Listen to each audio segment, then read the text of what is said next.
Hello, hello, hello. It's your girl, Tiara Nicole Riley. So, we are continuing this parenting series. Super excited about it. So, in the last couple of videos, we went through attachment style, how to develop attachment style, but also how that looks in relationships. Hope you have grabbed a few gems, okay? Now, the next thing I want to talk about in the conversation around the ways that I am intentionally a mother to Kayla Leilani is through self-care in motherhood. I am a better mother because I prioritize self-care. I take breaks. I rest. I have my own personal life. I've been intentional about being or creating a life that I enjoy. Right. And so that is what I wanted to spend a couple minutes of your time discussing today is self-care, but through motherhood and how it helps me be a better mother. Okay. So let's get into it.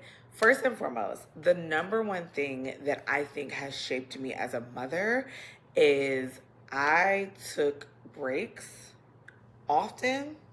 I take breaks often, but I also started this process early. So Kayla did have breast milk, but I was exclusively pumping. We didn't latch at the hospital, and I ain't circle back, okay? I just didn't. I was tired. I was like, listen, if the pumping is working, let's get it going. So she had the nutrients of, having breast milk, which I think is definitely best because your body is creating a specific formula for what that child needs. So definitely recommend it. But I was exclusively pumping, and when I have future children, I will also be pumping. I'm not even going to plan on trying, you know what I mean? Because, and there's a couple reasons why. So for starters, I feel like because she was bottle fed 100%, it allowed other people to partake in the feeding experience and the feeding bonding. Like her father was able to bond with her through feeding, her grandparents, her aunts, like anybody could feed her and have that bonding experience, right? And so because I wasn't feeding her directly through my body, I would do things like when I was feeding her, I would make sure I would look into her eyes and while I was, holding the bottle for her and be intentional about being present and not just like, okay, now what'd you say? Okay, or anything like that. Like I was intentional about being engaged in the process, but through a bottle. And because she was not breastfed in the traditional sense, I was not her exclusive source of feeding. Aha. So I did have the exclusive responsibility of creating the food. However, and I think this is also a result of because I was exclusively pumping, I was overproducing for the first 6 to 9 months, producing in an abundance, like almost 2 to 3 times what she needed. So we were able to freeze. I mean, there was a point where we were living in an apartment when she was born, and my mom had 3-4 bags, grocery store shopping bags full of frozen milk because I just had no more space to put the milk. Do you see what I'm saying?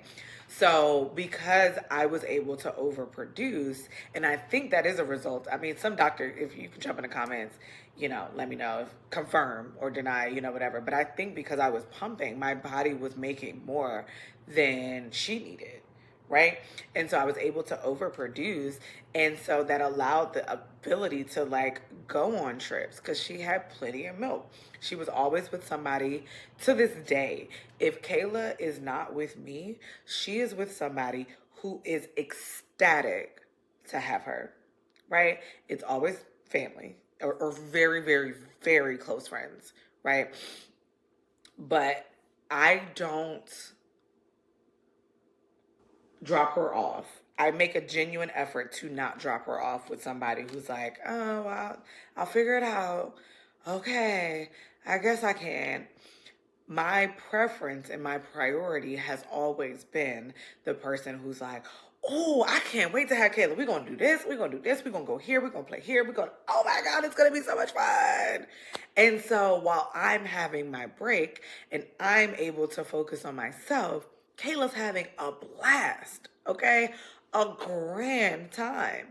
Like through the roof, having a phenomenal time, right?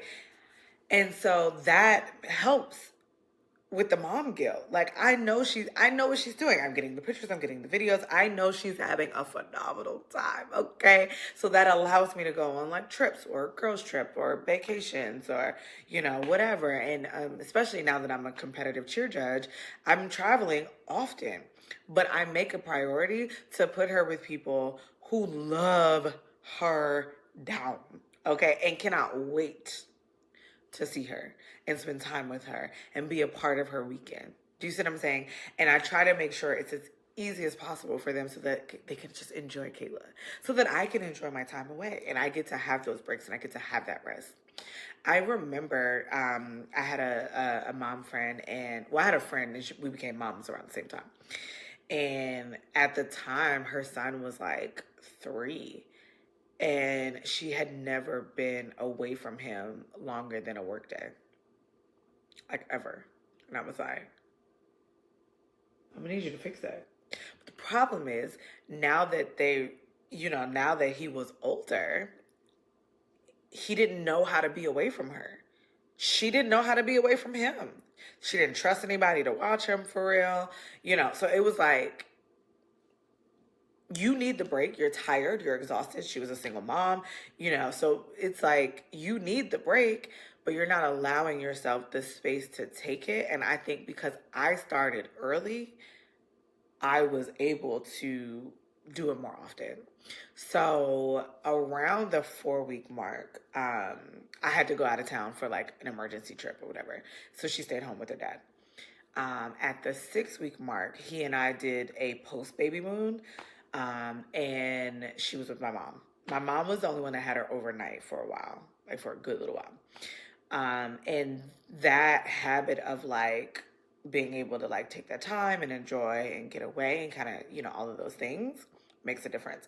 Now, here's the interesting thing that I realized in taking those breaks. So again, I exclusively pumped, right? So I knew what my normal was. I knew my normal. Can I tell y'all? That was another thing.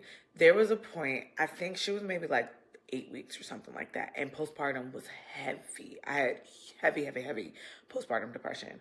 Oh my God. Like so much so, I was living with her dad at the time, and I texted him. I was like, I need to go book a hotel for the weekend. Like, I gotta get the fuck. And he was like, you about to lose your shit, ain't you? And I was like, yeah, I am, actually. And so I checked into a hotel, like around the corner, but just to just be away and to just enjoy some alone time. I literally doubled my normal milk production that weekend. And pretty much any weekend I was out of town, my milk production doubled. And I believe it's because I was rested. I was focusing on myself. I enjoyed my alone time, right? And that was the first time I realized being good to myself makes me a better mother. Getting those breaks makes me a better mother. And even though that was like a physical example, I literally doubled my production value simply because I was rested. I got a good night's sleep. Okay? I wasn't stressed, tired, overwhelmed, all the things. And I believe even to this day, my daughter's almost 4 now, even to this day, I'm a better mother when I get those breaks. Because I'm around my kid because I want to be, not because I have to be. Now, there are some times where I'm like, okay, a little tired and overwhelmed. But by and large, Kayla experiences a mother who takes joy in being around her. And it's because I take breaks. So I don't know who needs to hear this, but get you a break on the books now. Right now. Thanks, guys.